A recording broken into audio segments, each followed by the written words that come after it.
Ladies and gentlemen, let me begin with a truth many of us find hard to admit. We aren't as consistent as we like to believe.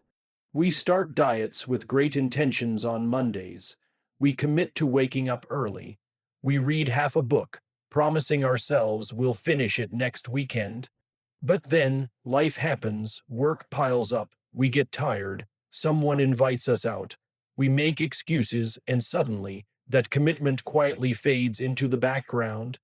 Consistency isn't natural, it's not easy, it's certainly not sexy. And that's precisely why it's so incredibly powerful.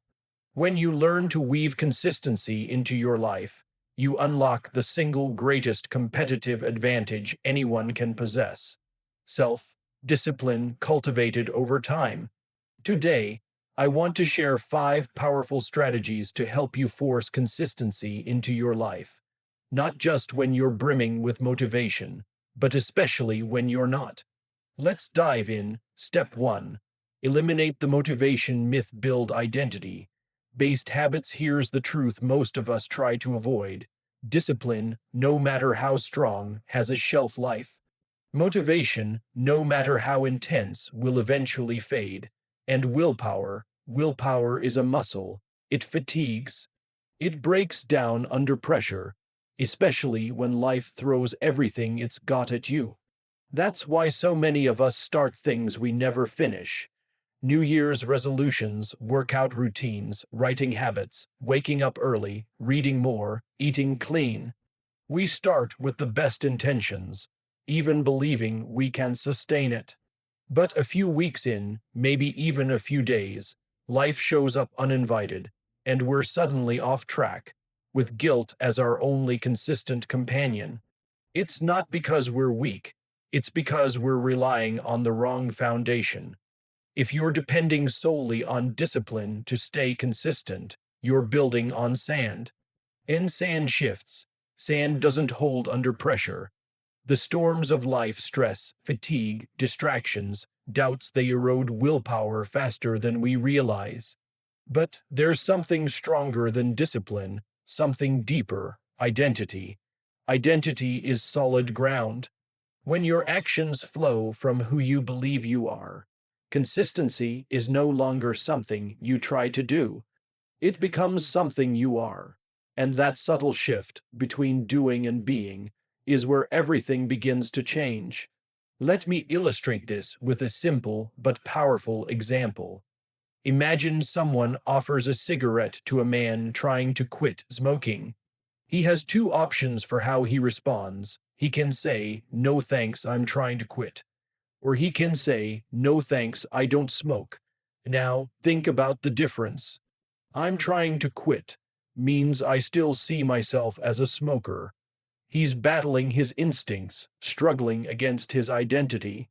There's effort in that conflict, resistance. And resistance, as we know, can only last so long. But "I don't smoke" is final. It's clear, it's not about the struggle anymore. It's about a decision that's already been made.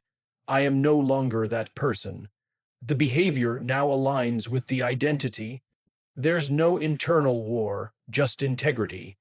That's the difference between fighting your way through consistency and becoming someone who lives consistently by default. So, the question isn't, how do I force myself to be consistent? The real question is, who do I want to be? Because identity isn't something you earn after you succeed. It's something you claim on day one. You want to be a consistent writer?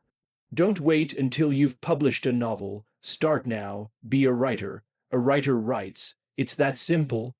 Even if it's 1 sentence a day, even if no one's reading, you write because it's who you are. You want to be in shape. Stop saying, "I'm trying to get fit." That language keeps your goal at arm's length. Say, "I'm an athlete." Say it before the six-pack, before the marathon. An athlete trains. An athlete eats to fuel their body. An athlete doesn't miss workouts because of the weather. Because that's not just what they do, it's who they are. And I know what some people will say, "But isn't that pretending?" Isn't it fake to call myself something I haven't earned yet? No. What's fake is living in a cycle of hesitation and self doubt, waiting for permission to change. Think about the people who made meaningful changes in their lives. The person who overcame addiction, the one who transformed their career, the one who became a leader in their community. At some point, they had to say, I am no longer who I was. And then they started living as who they chose to become. Not flawlessly, not perfectly, but with alignment. And that's what consistency really is: alignment. When your daily actions are in line with your core identity, you don't need to force it anymore. You just need to return to who you are. But here's where it gets even more powerful. Identity doesn't just make consistency easier, it makes it meaningful, because now your habits aren't about checking boxes. They're about expressing your truth, your values, your story. If someone says, I'm just trying to meditate every day, that's admirable.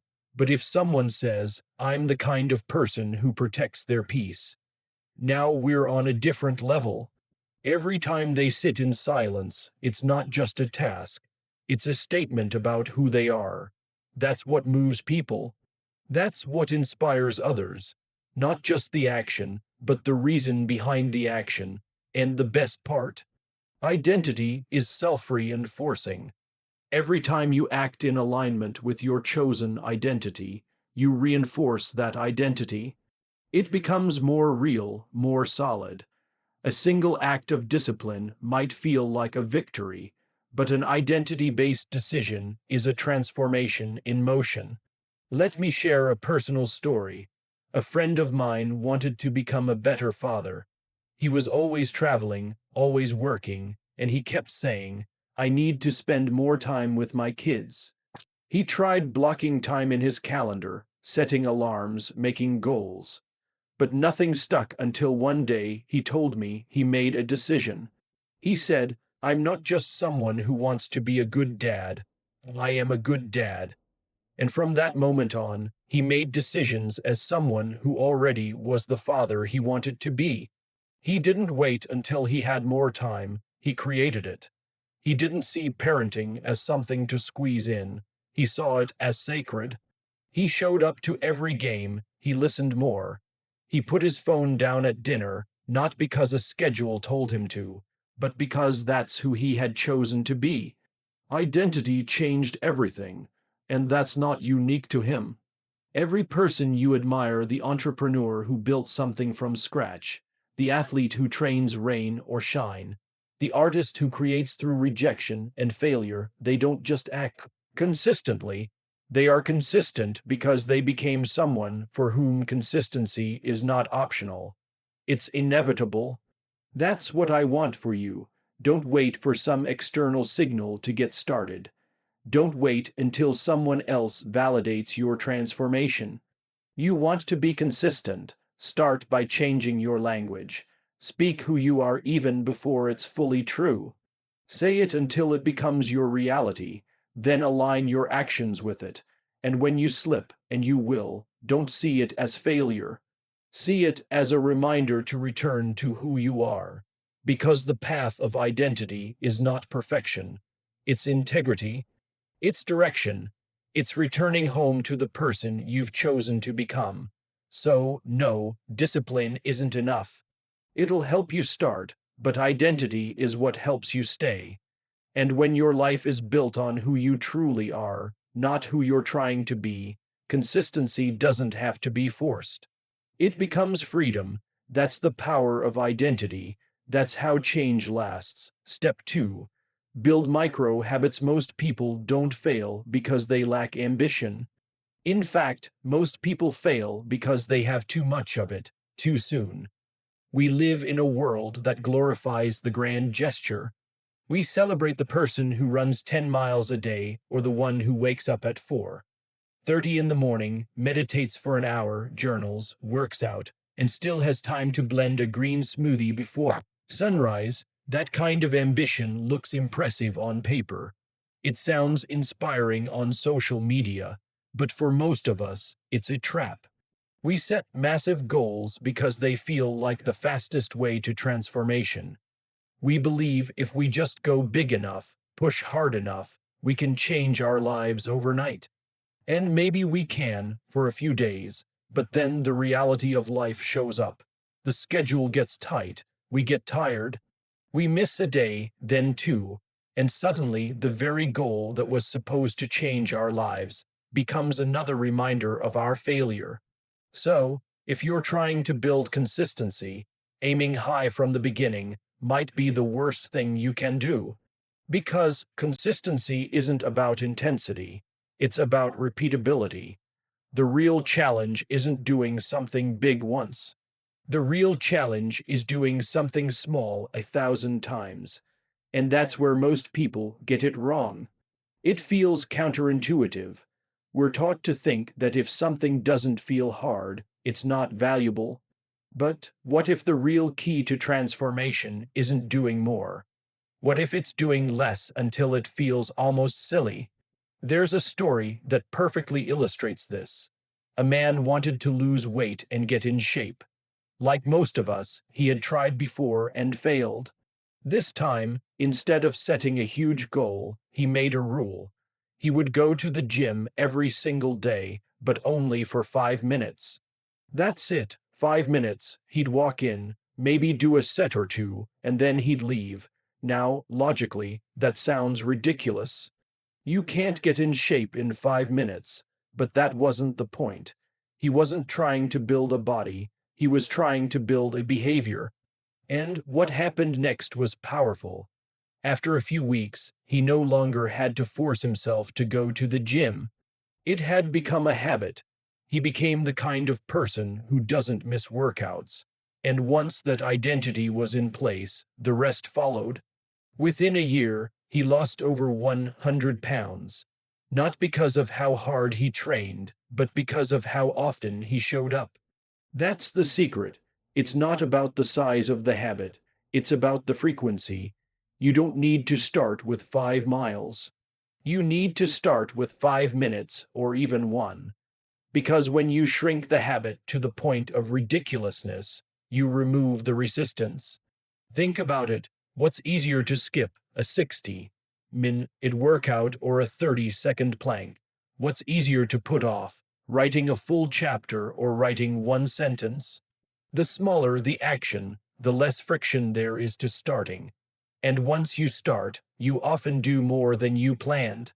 That's the beauty of momentum. But even if you don't, you still win, because you're building the most important muscle of all, consistency. We underestimate how powerful small actions are when repeated over time. One push-up won't change your body. One paragraph won't write a book. One page won't make you wise. But repeat that one action every day, and you've started something unstoppable. You've created a system that doesn't rely on motivation. And that's the real goal. Not just doing things when you feel like it, but becoming someone who does them no matter what. And let's be honest, when we set huge goals and don't hit them, we feel like we failed. But when we set ridiculously small goals and still win, we build confidence. And that confidence compounds, it creates a feedback loop. You start trusting yourself again. You start believing that change is possible because now you're not chasing a distant future version of yourself. You're living as that person today, even in a tiny way. There's a famous saying that people overestimate what they can do in a day, but underestimate what they can do in a year. That's exactly what this is about. Most of us try to do too much today, then give up tomorrow. But if you do just a little every day for a year, something so small, it feels almost too easy, your life will look completely different. So, if you're trying to force consistency into your life, stop trying to prove how strong you are.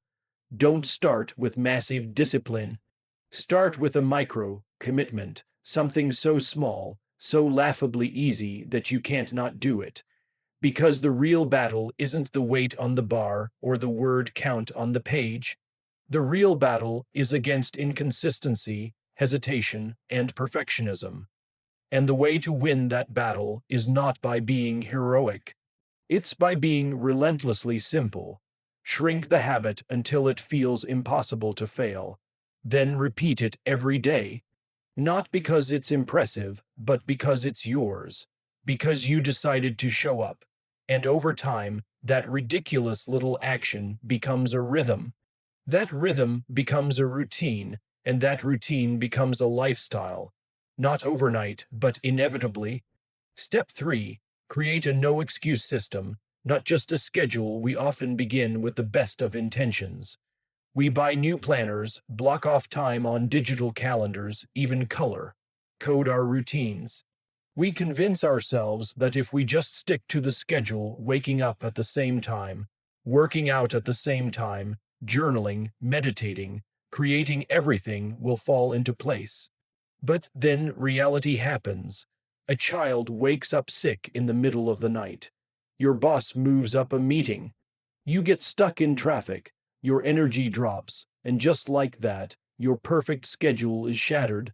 What you thought was discipline reveals itself as something far more fragile. Wishful thinking dressed as structure. That's why the pursuit of consistency cannot rely on schedules alone. Because schedules are brittle. They break under pressure. They assume life will behave, but life doesn't ask for your permission. It doesn't check your calendar before delivering chaos. Life, at its core, is unpredictable.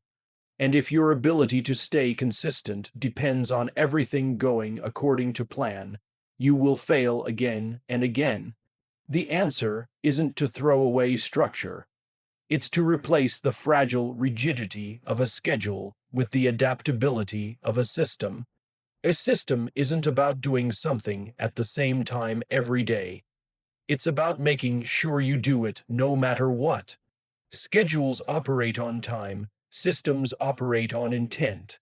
One is tied to the clock, the other is tied to your values. A schedule says, I write from 6:00 to 7:00 in the morning. But what happens when your alarm doesn't go off, or your child climbs into your bed at 5:45 asking for breakfast and cartoons? That hour is gone, and if writing only happens from 6:00 to 7:00, then writing doesn't happen at all. A system, on the other hand, says, I write every day, period. That might mean 10 minutes in the car before work. It might mean a voice note recorded while walking the dog. It might mean jotting down 3 sentences on a napkin during your lunch break. The system adapts because the commitment is not to the clock, it's to the craft. It's to the why behind the habit, not the when. And here's the key: systems create safety nets. They catch you when things don't go as planned. They give you room to stumble without falling. They remove the all or nothing thinking that ruins so many of our efforts. You don't have to do it perfectly, you just have to do it. Think about elite athletes. They don't just train when the sun is shining and their body feels great. They train when it's raining, they train when they're tired, but they also adapt. If they can't run, they bike. If they can't lift heavy, they stretch. They have systems built around their identity, and those systems are flexible by design. The goal isn't to follow the plan exactly. The goal is to honor the principle behind the plan. When you build a system, you start thinking in terms of outcomes, not exact methods. You ask yourself, what is the non-negotiable here? What am I trying to protect? If the goal is to move your body every day, then maybe some days that means a hard gym session. Other days it means a walk with your dog. The method changes, but the mission remains. This is how you force consistency into a chaotic world, by focusing on principles over perfection. A system makes space for real life to happen. It understands that some days you'll be firing on all cylinders, and other days you'll be lucky just to show up. It creates a default mode that you fall into even when things fall apart. There's a saying that the Navy SEALs use: you don't rise to the level of your goals, you fall to the level of your systems. In other words, when everything goes wrong, when stress is high, energy is low, and time is short, you won't be carried by the excitement of your vision. You'll be caught by the quiet structure you've built beneath it. And if that structure doesn't exist, your vision collapses with your circumstances. So ask yourself, what happens on your worst day? Can you still move forward, even a little? Do you have a minimum viable version of your habit that keeps the momentum alive?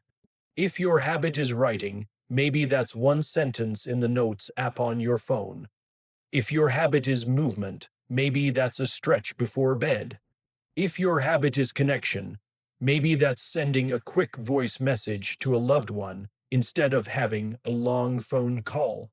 Small things done consistently, especially in moments of constraint, are what carry us through. That's why the system matters. It's not about being perfect, it's about being prepared. It's about having a plan for the days when your plan falls apart. Systems also allow for grace. They shift the internal dialogue from "I missed my window" to "I'm still in the game." They keep you engaged rather than letting you spiral into guilt or abandonment.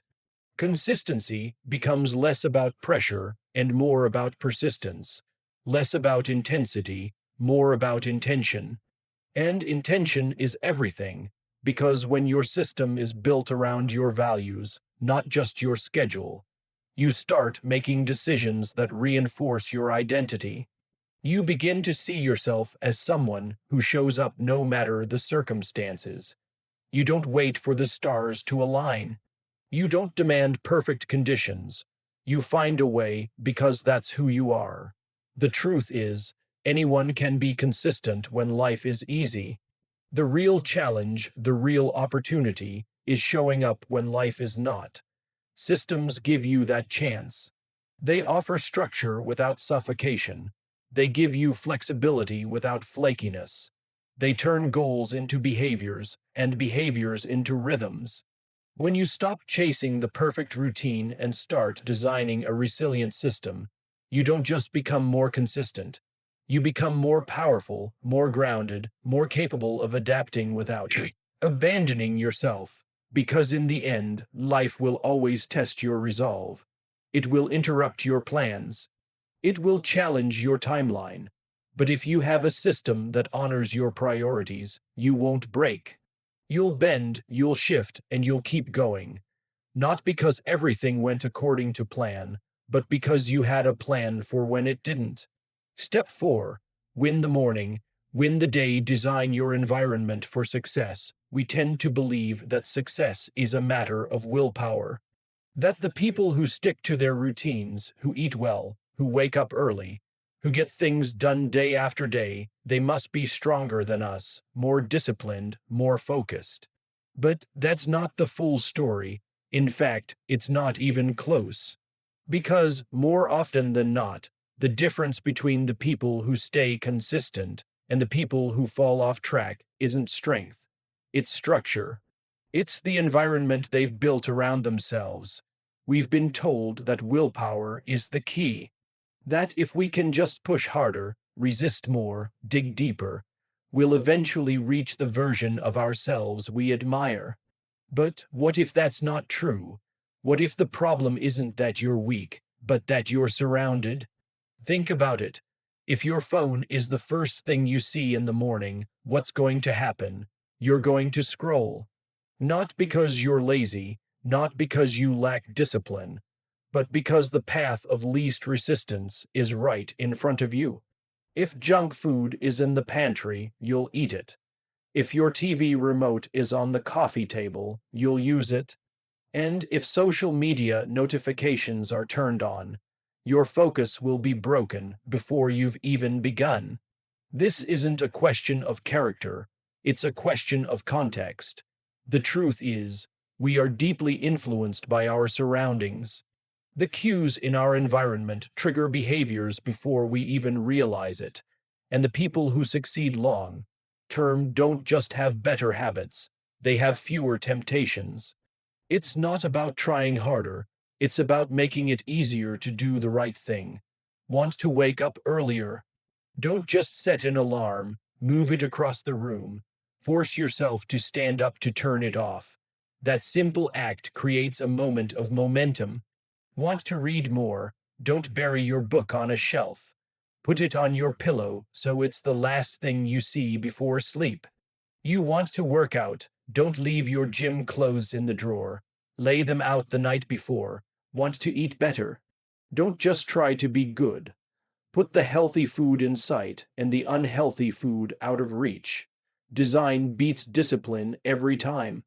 In one study, researchers found that people who kept fruit on their kitchen counter weighed 13 pounds less on average than those who kept soda in view. Think about that. It wasn't a matter of who had more self-control. It was a matter of visibility. What was easy to reach became what was consumed. This is what it means to leverage your environment. It's not about restriction, it's about intention. If your goal is consistency, then your job isn't just to resist distraction, it's to remove it, to shape your space in a way that pulls you forward instead of holding you back. We tend to underestimate how much the world around us dictates our behavior. But the layout of your room, the apps on your phone, the people you surround yourself with, all of it matters. If you want to change your life, start by changing the default settings. If you work from home and struggle with productivity, don't rely on willpower to avoid distractions. Set up a workspace that signals focus. Put your phone in another room, turn off notifications, light a candle, close the door. You're not just doing work. You're entering a space that's been designed to support the version of yourself you're trying to become. Because, at the end of the day, it's not about being strong every single moment. No one is. What matters is creating an environment where you don't have to be strong all the time, where the friction to good habits is low and the friction to bad habits is high. There's a reason why grocery stores put candy near the checkout line. It's not an accident, it's behavioral design. They understand that in the moment of fatigue, when decision making is worn down, convenience wins. So, if you want consistency in your own life, you have to become the architect of your choices. If you want to eat better, don't just track your calories, change your kitchen. If you want to write more, don't just wait for inspiration. Set up a sacred space to create. If you want to be more present, don't just wish for better focus. Put your phone away during dinner. These are small changes, but they create massive impact over time. Because when you change the environment, you change the behavior. Think about how hard it is to not eat popcorn at a movie theater. You could have no intention of eating popcorn before you arrived, but the smell, the sound, the association, it's all designed to make you act without thinking. Your environment triggers the craving. That's how powerful surroundings are. So why not use that power in your favor? Set up your life so that good habits are the natural result, not the uphill battle. Surround yourself with reminders of who you want to be. Visual cues, strategic placement, repeated exposure to the things that move you closer to your goals. And don't stop with the physical environment. Think about your social environment too. If you're trying to get sober, don't spend every weekend with people who only know how to drink. If you're trying to grow a business, spend time with people who think big.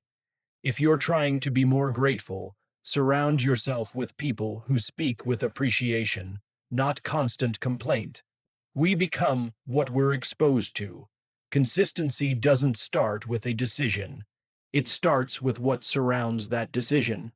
So, the question is, what's around you? Are your tools easy to access? Are your distractions hidden or highlighted? Are your surroundings helping you move toward the person you want to become, or away from it? You don't need more strength. You need smarter systems. You need an environment that nudges you toward your values, not away from them. That reminds you of your commitments, not your cravings. That makes doing the right thing not just possible, but automatic. Because when the right choice becomes the easy choice, consistency becomes inevitable. Not because you're superhuman, but because you were smart enough to stop fighting your environment and start designing it. Step 5. Make boredom your superpower. Embrace accountability. Most people fail to follow through, not because they don't care, but because they keep their commitments in the dark. They whisper their goals to themselves late at night, quietly write them in a journal, maybe think about them while driving or showering. And that's where they stay, hidden, comfortable. And that comfort, that privacy, is exactly why those goals rarely come to life. When no one else knows what you're trying to do, there's no urgency to do it, no consequence if you don't. No one is checking, no one is watching. And when that's the case, it becomes easy to skip a day, then another, until eventually the goal fades into the background of all the other promises you've made to yourself, but never kept. We are far too private with the things that matter most. And that's a problem, because while solitude may be a good place to create a vision, it's a terrible place to sustain progress. We weren't built to do everything alone. We are wired for tribe, for connection, for shared experience. Evolution didn't just shape our bodies, it shaped our psychology. And one of the most powerful forces in human behavior is our deep desire to be seen as consistent, as reliable, as someone who follows through. We care deeply about how we are perceived by others. And when you understand that, you begin to see that keeping your goals private is not a form of strength. It's a missed opportunity, because when you make your commitment public, something powerful happens. You raise the stakes. Suddenly, inconsistency has a cost. Missing a workout doesn't just affect you, it affects your integrity in the eyes of others. Failing to follow through doesn't just disappoint you, it disappoints the people who believed you would. And that pressure, that visibility, it can be the exact thing that carries you through the moments when motivation fades. There's a story of a man who wanted to stay consistent with his workouts, but he knew himself well. He had tried and failed before, so he made a bet. If he missed even one workout, he would donate $500 to an organization he hated. Not one he didn't care about, one he passionately opposed. That was his consequence. Guess what happened? He didn't miss a single workout, not because he magically developed more discipline, not because his circumstances changed, but because the cost of inconsistency became real, tangible, painful. This isn't about guilt or shame. It's about leverage. It's about knowing how your psychology works and using it to your advantage. Because, let's face it, most of us are willing to let ourselves down far more easily than we let someone else down. That's not weakness, that's human nature, so use it. Post your goal, tell your friends, join a challenge, hire a coach, sign up for something that demands your presence. Set up a consequence, financial, social, or emotional, that makes missing painful enough to keep you in motion. Think about how powerful this can be. If you decide to run every morning, but no one knows what happens when it rains or when you're tired, you skip it. You justify it. You promise yourself you'll do it tomorrow. But what if your friends were meeting you at the park at 6:00 a.m.? What if you agreed to post a photo every morning as proof? What if missing a day meant making a donation to something you oppose or calling someone you respect and explaining why you failed? Suddenly, showing up isn't just about weather or mood. It's about reputation. It's about character. It's about whether you'll be the kind of person who does what they said they would do. And here's the thing, this doesn't only benefit you, it benefits the people around you. When you declare your goals publicly and follow through, you give others permission to believe in their own commitments. You create a ripple effect. You raise the standard not just for yourself, but for your circle. Your consistency becomes an invitation for others to rise. We often think we need to protect our goals by keeping them quiet, as if revealing them somehow dilutes them. But in truth, silence is where goals go to die. Visibility is what breathes life into them. Accountability isn't weakness, it's strategy. It's what professional athletes rely on. It's what CEO and performers and soldiers build into their lives, not because they lack willpower, but because they know even the strongest intentions can falter without support. You don't need to broadcast your dreams to the whole world, but you do need someone who knows. Someone who can ask, "Did you do it today?" Someone who can remind you why you started when the excuses start to creep in. And when you're tempted to skip, when the old habits start whispering again, that knowledge that someone is watching, someone is waiting, someone is counting on you, can be the exact push you need to follow through. Consistency becomes easier when inconsistency is costly. That's not manipulation. That's leverage. That's creating an environment where your best self becomes the default, not the exception. So stop trying to muscle your way through alone. Stop protecting your goals in silence. Share them, announce them, tie them to something real, because when the stakes go up, so does your commitment. And that's how consistency becomes not just possible, but inevitable. Here's the part most people don't want to hear. Consistency isn't glamorous. It doesn't post well on social media. It's quiet. It's early mornings when no one's watching. It's saying no when every part of you wants to say yes.